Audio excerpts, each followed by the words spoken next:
Good morning student. इससे पहले वाले वीडियो में हम पढ़ चुके थे कि किस तरह से जब रूपा बूढ़ी काकी को झूठी पतलों के पास में देखती है तो वो अपने आप को कोसती रहती है और भगवान से पश्चाताप करती है, क्षमा मांगती है, सॉरी मांगती है।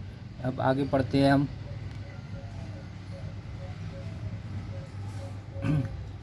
रूपा की ओर स्वार्थपरता और अन्याय इस प्रकार प्रत्यक्ष रूप से कभी न दिख पड़े। यानी कि रूपा में आज हम देखते हैं स्वार्थपरता, यानी कि उसके अंदर और अन्याय इस प्रकार। अन्याय का मतलब होता है इनजस्टिस। जो अन्याय बूढ़ी काकी के साथ में हो रहा था, इसके साथ में रूपा का जो स्वार्थ की जो मतलब खुदगर्ज की और अन्य इस प्रकार आज प्रत्यक्ष रूप से कभी नहीं दिए। वह सोचने लगी, हाय कितनी निर्दय हो। निर्दय का मतलब होता है क्रूअल, जिसमें दया न हो। निर्दय यानी कि जिसमें दया न हो। नीर यानी नीर उपसर्ग है, इसलिए अव्ययीभाव समास होगा। वो अपने आप को कोसती है, सोचती है कि कितनी निर्दय हो, मैं कितनी क्रूअल हूँ, मैं कितनी पापी हो, जिसकी संपत्ति से मुझे 200 रुपये वार्षिक आय हो रही थी। आय का मतलब होता है इनकम और वार्षिक का मतलब होता है ईयरली।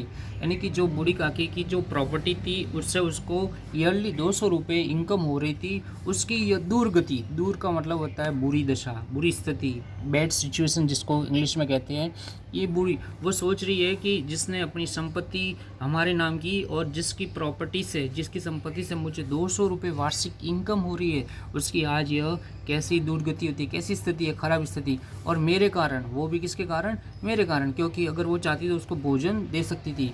हे दया में भगवान, मुझसे बड़ी भारी गलती हुई, मुझे क्षमा करो। हे दयामय, हे दया निधि प्रभु, मुझे माफ़ करो, मुझसे बहुत बड़ी गलती हो गई, मुझे क्षमा दान करो। रूपा ने दिया जलाया, अपने भंडार का द्वार खोला और एक थाली में सारा भोजन सजा लिए हुए बूढ़ी काकी की ओर चली। रूपा ने दिया जलाया मतलब जो कमरा था और जो भंडार था, जो जहाँ पर सब सामान खाने का रखा था, वो खोला और एक थाली में, एक प्लेट में सारा भोजन सजा लिए बूढ़ी काकी के लिए लेकर वो चली। उसने कंठावरुद्ध स्वर में कहा। कंठावरुद्ध का मतलब होता है गला भर आना, मतलब एकदम इमोशनली होना, रोने की जैसी स्थिति होना। तो गला भर आना, गला कंठावरुद्ध स्वर में कहा, काकी उठो, भोजन कर लो, मुझसे आज बड़ी भूल हुई, इसका बुरा न मानना। परमात्मा से प्रार्थना कर दो कि वे मेरा अपराध क्षमा कर दे। उसने एकदम गला भर आ गया, वो रो गई और रोते हुए स्वर में कहा कि काकी उठो, आप भोजन कर लो, मुझसे आज बहुत बड़ी मिस्टेक हो गई, भूल हो गई, गलती होगी, और इसका बुरा न मानना और भगवान से प्रार्थना करना, रिक्वेस्ट करना कि जो मैंने अपराध किया, जो मेरे से गुनाह हुआ है, वो मुझे आप माफ़ कर दो। भोले भाले बच्चों की भांति जो मिठाइयाँ पाकर मार और तिरस्कार सब भूल जाता है, बूढ़ी काकी सब भुलाकर बैठी हुई खाना खा रही थी।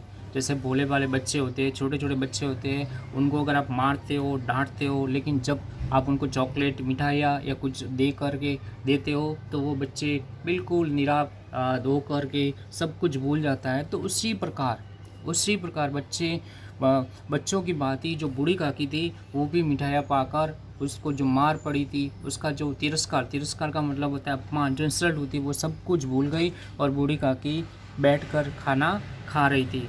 उनके एक एक रोए से सच्ची सदिच्छा निकल रही थी। उनके एक एक रोए से मतलब एक एक खाने के कवे से सदिच्छा का मतलब था अच्छी इच्छा, लेकिन यहाँ पे मतलब है आशीर्वाद निकल रही थी। और रूपा बैठी इस स्वर्गीय दृश्य का आनंद लेने में निमग्न थी। और रूपा बैठी स्वर्ग का जो विशेषण होता है वो स्वर्गीय होता है, ये प्रत्यय लगता है। दृश्य का आनंद लेने में मग्न थी। आनंद का मतलब होता है एंजॉय, और इसका अपोजिट होता है विषाद। लेने में क्या थी, निमग्न थी, मतलब उसमें वो पूरी तरह से बिजी थी। फ्रेंड्स, ये अपना सेकंड लेसन कंप्लीट हो गया। Thank you.